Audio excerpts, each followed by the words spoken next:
भाई क्या होता? अरे का बताएं दीपक, खेत बेच के दुकान खोलनी, अब हमारा टाइम मिलता। हाँ हेलो, बोलो बाबू। रउआ द्वारा डायल कॉल गइल नंबर दोसरा में व्यस्त बा, तो रउआ 3 दिन बाद कॉल करी। धन्यवाद। साला ई पूजवा से तो हम परेशान हो गए बानी। रुक ए जूली, तरी रुका था पापा के फोन आ बता। अरे का रे, ते काहे परेशान कैले बाड़ीस? घरे माई से नु बतियावत रही। हाँ तो ऐसे काहे बात कर रहे हैं? हम तो चेक कर रहे थे कि लग रहा है कि नहीं। तोहनी के शक के बीमारी कबो ना जाए। नहीं जानू, मैं शक नहीं कर रही थी, सॉरी।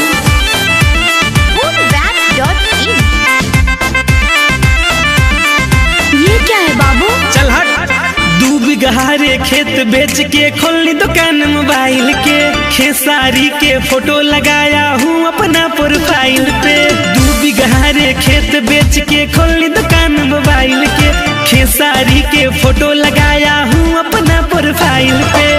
लड़की पटाना अब तो इजी हो गया है, लड़की पटाना अब तो इजी हो गया है आजकल बाबू। ओए आजकल बाबू मेरा बिजी हो गया है, आजकल बाबू मेरा बिजी हो गया है। तो तुम हमको एग्रीमेंट साइन करवाई हो? बाबू जरा पिछला भी बात याद करो। क्या? देखो तो ये दीपक दिलकश।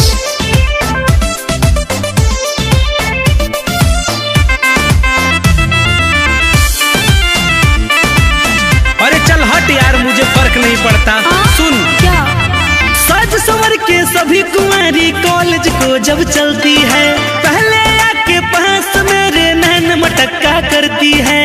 बाबू 4 दिन की चांदनी फिर अंधेरी रात। सुन, सज सवर के सभी कुंवारी कॉलेज को जब चलती है, पहले आके पास मेरे नैन मटक्का करती है। पहले था लोकल अब तो डीजे हो गया है, पहले था लोकल अब तो डीजे हो गया है आजकल बाबू।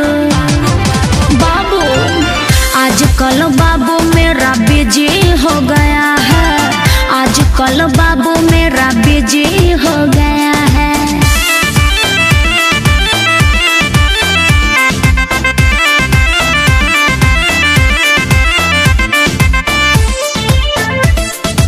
अरे छोड़ो, तुम्हारे जैसी कितनी आई कितनी गई, मुझे कुछ फर्क नहीं पड़ा। अरे ये क्या बोल रहे हो बाबू? 1 नहीं 2 4 नहीं 10 गुमाल पटाया हूँ, कोई नहीं है तेरे सिवा, सबको यही बताया हूँ। अच्छा ज्यादा उड़ो मत, समझा ना? क्यों नहीं उड़े? 1 नहीं 2 4 नहीं 10 गुमाल पटाया हूँ, कोई नहीं है तेरे सिवा, सबको यही बताया हूँ।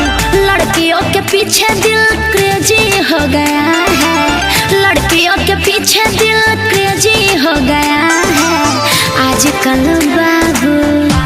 ओए बाबू आजकल बाबू मेरा बिजी हो गया है, आजकल बाबू मेरा बिजी हो गया है। अरे साला, ये तो हमारा नंबर हो। अरे साला चुतिया, ये 10 गो में से 1 गो कर बहिन हिया।